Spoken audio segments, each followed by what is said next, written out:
Era mestre porque quería educar a xentes para abrirlle os ollos, para que a educación fose esa fonte de saber.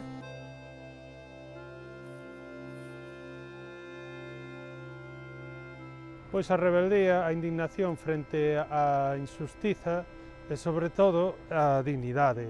Non estaba disposto a arrodillarse, non? E iso levoulle, efectivamente, a que durante toda a vida fose castigado.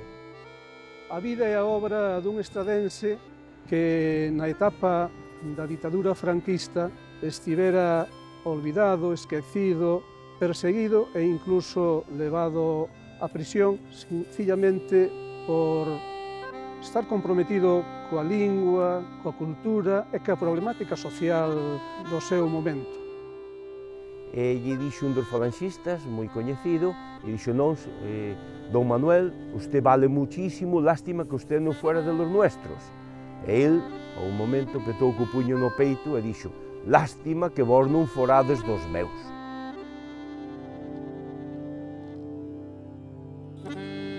E é aprobada por unanimidade a convocatoria do primeiro premio de novela Manuel García Barros Quen Queirades.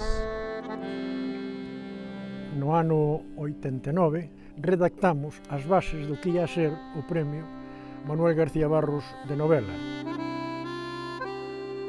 A ninguén se lle escapa que un premio García Barros significa que a Estrada está no mapa da literatura galega. O impulso destes certames que o que fan é animar, sobre todo, os autores e as autoras máis novos a que teñan unha vía de difusión da súa obra e de publicación da súa obra moi importante.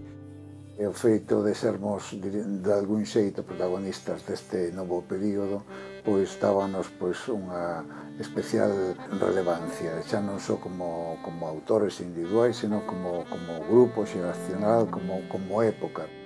O premio foi en si mesmo un síntoma de época.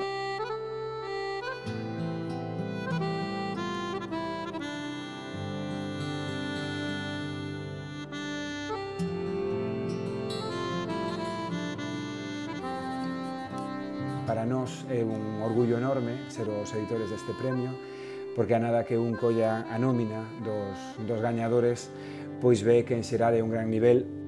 Porque os escritores e as escritoras necesitan ter un recoñecemento como na apoiar a difusión, que ese premio non quede nun rocho ou non quede nun almacén, sino que poida servir de plataforma para chegar aos públicos. Creo que foi importante que algunhas narradoras novas empezasen a gañar premios, non? Cito de memoria o caso de María Reimóndez, o caso de Ima López Silva, o caso de Rosa Neiros, o caso de Anxo Sumai. O García Barros é un premio importante. É un premio que no momento en que o recibín, que como calquera dos meus compañeiros, compañeiras escritoras que o reciben, estás aí como nun punto de mira, non? Cada vez a muller temos máis protagonismo no sistema literario, pero vai tamén da man do que vai demandando a sociedade.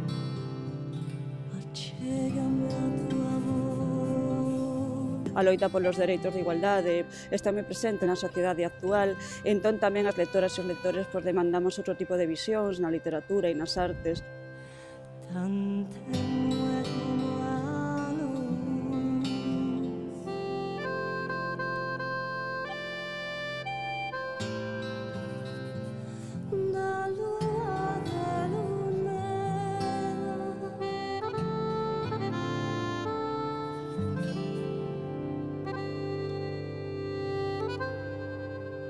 Alberto Quiñoi é un exemplo, Balbino, de Neira Vilas, é outro exemplo de nenos que eran uns ninguén.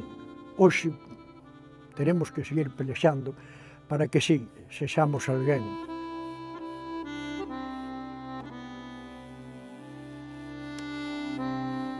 Eramos un ninguén, pero hoxe somos alguén.